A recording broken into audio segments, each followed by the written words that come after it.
कैसे हो सारे? आपको पता है यार, पापा मेरे हमेशा एक चीज़ कहते हैं कि अपनी नीयत अच्छी रखो। तो एक दिन मैंने भी पापा से पूछा कि पापा, नीयत का मतलब क्या होता है? तो पापा ने बड़े ही सिंपल शब्दों में मुझे समझाया, और अगर आप उसको सुनोगे ना यार, और अगर आपने उसको अपनी लाइफ में इम्प्लीमेंट किया, तो आपको भी बहुत कुछ सीखने को मिलेगा और आपकी भी लाइफ की 50% से भी ज़्यादा प्रॉब्लम हल हो चुकी होगी।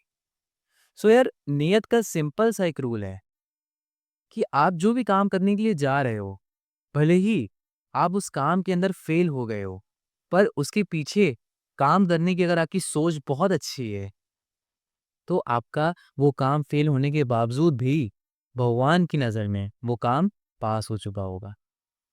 मतलब सिंपल सा है कि आप कोई भी काम करने जा रहे हो, किसी का भी काम करने जा रहे हो, खुद का भी काम करने जा रहे हो, पर अगर उसके पीछे की आपकी सोच बहुत अच्छी है, आप पॉजिटिव सोचते हो उसके पीछे, तो वो काम आपका बनना ही बनना है। और सपोज़ अगर नहीं बना, तो भी कोई दिक्कत नहीं है, तो भी कोई दिक्कत नहीं है। आपकी सोच तो एटलीस्ट अच्छी है। तो पापा ने से मैंने ऐसे ही पूछा, तो पापा ने मुझे एग्ज़ाम्पल दिया।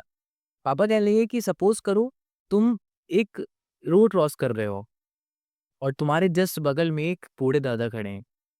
उन्होंने तुमसे ऐसे ही कहा कि बेटा, ज़रा रोड क्रॉस करा दो। तो तुमने दादा से कहा कि हाँ दादा, करा दूँगा।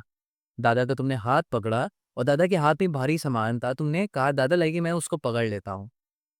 अब तुम रोड क्रॉस करा रहे हो, रोड भी क्रॉस हो गई, पर जो दादा का सामान था उस थैले के अंदर, उसके अंदर सपोज़ सब्ज़ी है, तो वो आपसे पेपर का थैला फट गया, गलती से, क्योंकि पेपर का थैला ज़्यादा वेट नहीं उठा सकता है, और अगर वो थैला फट गया, तो सारी की सारी सब्ज़ियाँ पूरे सड़क पर फैल गई, जिसके कारण ट्रैफिक लग गया।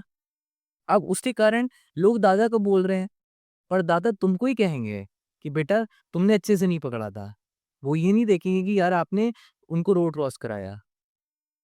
मतलब ये कहने का है कि आप जो भी काम करने के लिए गए, वो काम आपने किया, पर वो काम फ़ेल हो गया। पर इसका मतलब ये नहीं है कि अगर आपने अच्छी सोच से किया, तो वो काम सच में फ़ेल हुआ है। भगवान की निगाहों में वो काम सच में पास हो चुका है। फिर मैंने पापा से पूछा कि वो नियत का मतलब ये होता है। फिर पापा ने एक और एग्ज़ाम्पल दिया। पापा कहने लगे सपोज़ आपने एक पौधा लिया घर पर, और आप ये सोच रहे हो कि वो पौधा जल्दी से बड़ा हो जाए, जल्दी से मुझे छाँव दे, जल्दी से मुझे खाने को दे, तो शायद वो पौधा बड़ा तो हो जाएगा, पर कभी फल नहीं देगा, ना कभी छाँव देगा, क्योंकि आपने खुद के लिए सोच रखा है उसके अंदर सब कुछ। पर यही अगर आप पौधा लाते हो और पौधे से कहते हो कि यार तुम आराम से बड़े हो, पर इतने विशाल हो जाओ कि लाखों करोड़ों लोगों को तुम फल दे सको, तुम छाँव दे सको, तो शायद पॉसिबिलिटी है कि वो पेड़ एक दिन बहुत बड़ा होगा।